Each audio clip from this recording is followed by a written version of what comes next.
განვაგრძოთ ბიზნეს კურიერს, მე არაერთხელ ვიყავი თქვენთან და რჩევების დაგიტოვეთ დრო ლაპარაკიდან საქმეზე გადახვიდეთ უთხრა სერბეთის სოფლის მეურნეობის ექს-მინისტრმა ქართულ სამთავრობო დელეგაციას, რომელიც იქ გამოცდილების შესასწავლად იყო ჩასული. სერბეთმა კი ბოლო 10 წელიწადში 20-ჯერ გაზარდა ექსპორტი, იმპორტი 50%-ით ჩაანაცვლა და ეს ძირითადად კოოპერაციის ხარჯზე მოხდა, რასაც ახლა საქართველოში ევროკავშირის პროგრამა EMPARD აფინანსებს. დელეგაცია სერბეთში ბრიტანულა არასამთავრობო ორგანიზაცია Oxfam-მა ჩაიყვანა.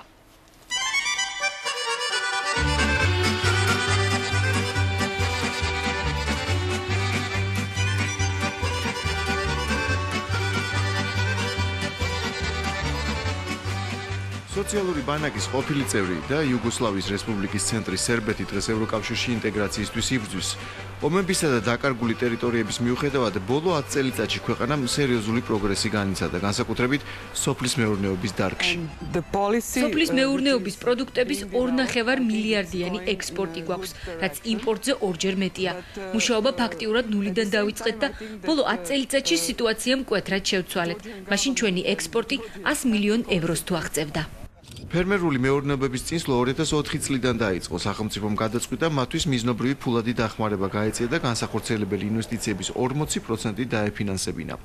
გზა, რომელსაც სერბეთი გადის, განვითარებულმა ქვეყნებმა თითქმის ნახევარი საუკუნის წინ გაიარეს. საქართველო კი ახლა იწყებს. ჩვენთვის ძალიან ახლო გამოცდილება. მეტნაკლებად ანალოგიური სტრუქტურის ქვეყანაში, რომელმაც გამოიარა თითქმის ანალოგიური ხასიათის სოციალურ-პოლიტიკური კატაკლიზმები, იყო სოციალისტური ბანაკის წევრი. ანუ ეს ცოცხალი გამოცდილებაა.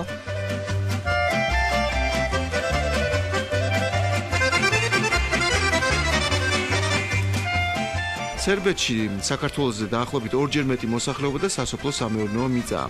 ინიციატივიანი ფერმერებისთვის მიზანმიმართული დახმარების აღმოჩენით ქვეყანა ხილის, კენკრისა და მარცვლეული კულტურების ერთ-ერთ მსხვილ ექსპორტიორად იქცა.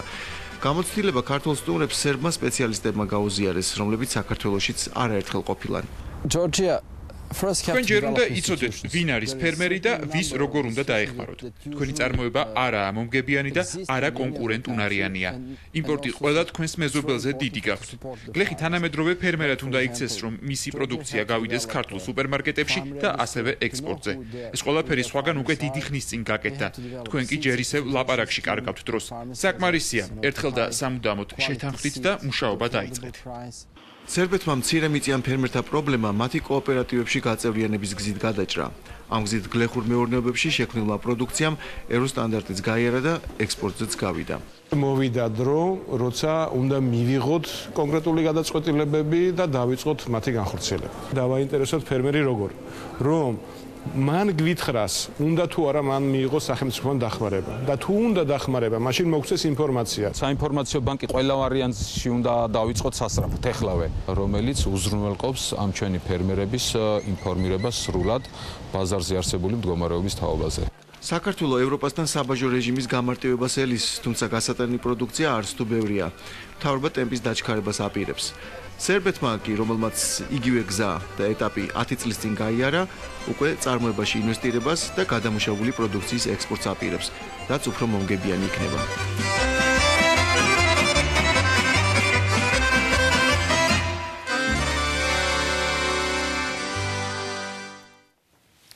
აიტაცებენ თუ არა კოოპერაციის იდეას ქართველი ფერმერები ჯერ კიდევ სანახავია, თუმცა მათ მოტივირებას ამჟამად მთავრობაც ცდილობს ევროკავშირის და სხვა დონორების პირველი შედეგები წესით შემოდგომაზე უკვე უნდა გამოჩნდეს. ფაქტია, რომ სერბეთში ამის ხარჯზე ვთქვათ ვაშლის წარმოება 2005 წლის შემდეგ გაათმაგდა და ამჟამად წელიწადში 300 მილიონი დოლარის ვაშლი გააქვთ ექსპორტზე, მათ შორის 90% რუსეთში. თავიდან კი ისეთივე პრობლემები ჰქონდათ, როგორც ქართველ ფერმერებს დღეს აქვთ, რომლებიც სწორი სამთავრობო მიდგომებით დაძლიეს. მილან დამჟანოვიჩი სერბეთში ტოპოლას მეხილეობის კოოპერატივს ხელმძღვანელობს. 10 წლის წინ ვაშლის 15 მწარმოებელი ბაზარზე პოზიციის გასაუმჯობესებლად გაწევრიანდა. თითოეულს 10 ჰექტარი ხეხილის ბაღი აქვს. მაგალითი იტალიის კოოპერატივებიდან აიღეს.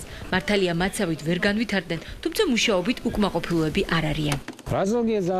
ბოლო რამდენიმე წელია გვალვები გვაწუხებს, რაიონს კი სარწყავი წყალი უჭირს. თუმცა ამის მიუხედავად გასულ წელს 2 მილიონი ევროს ვაშლი გავყიდეთ, საიდანაც 90% ექსპორტზე რუსეთში გავიდა.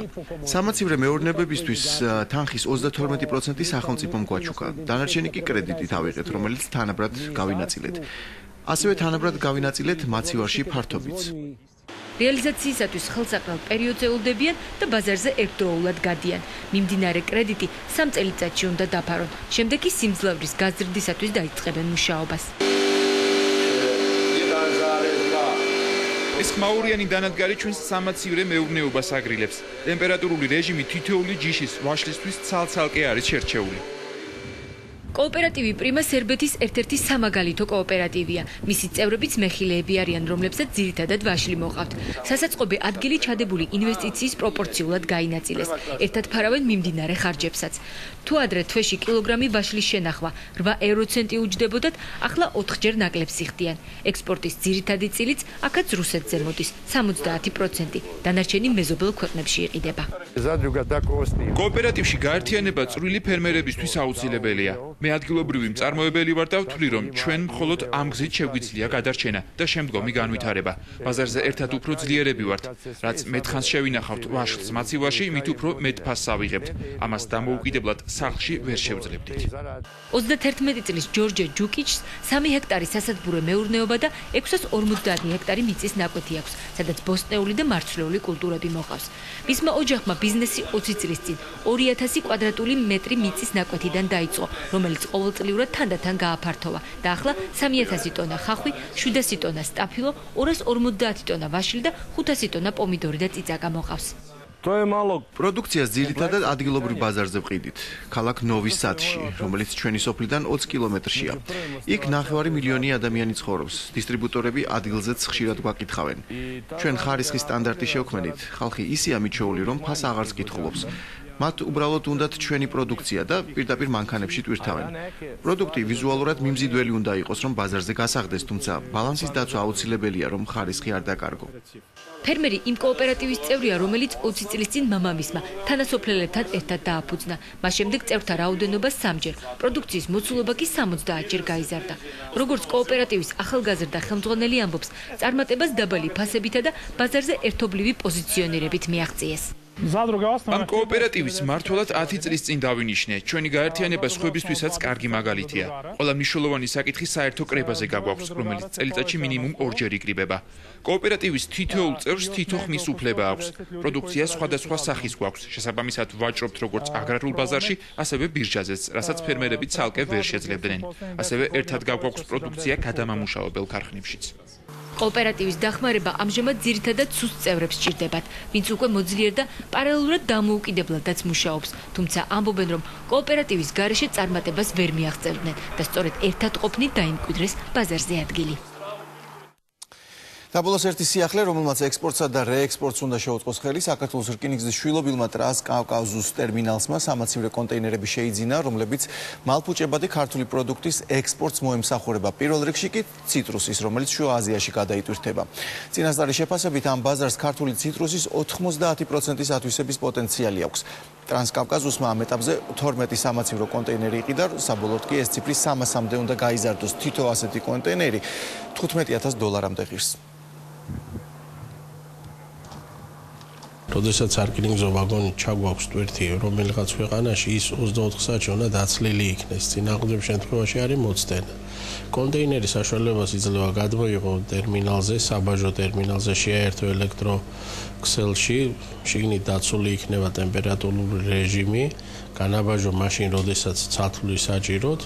გარდა ამისა, ტრანსკავკაზუს ტერმინალს გადაწყვეტილი აქვს უზრუნველყოს ექსპორტიორი წინასწარ აუცილებელი ინფორმაციით, როგორიც არის განბაჟების ოდენობის შესახებ, საჭირო დოკუმენტაციის ოდენობის შესახებ. დღესულ ეს იყო ბიზნეს კურიერი ამ კვირაში, ამით ასრულებს თქვენთვის მუშაობას. მომავალ შაბათამდე გემშვიდობებით. მანამდე კი შეგიძლიათ Facebook-ზე გვეწვიოთ ჩვენს გვერდზე და თქვენთვის საინტერესო თემებზე გვეკონტაქტოთ. ეს ჩვენთვის მნიშვნელოვანია. ნახვამდის.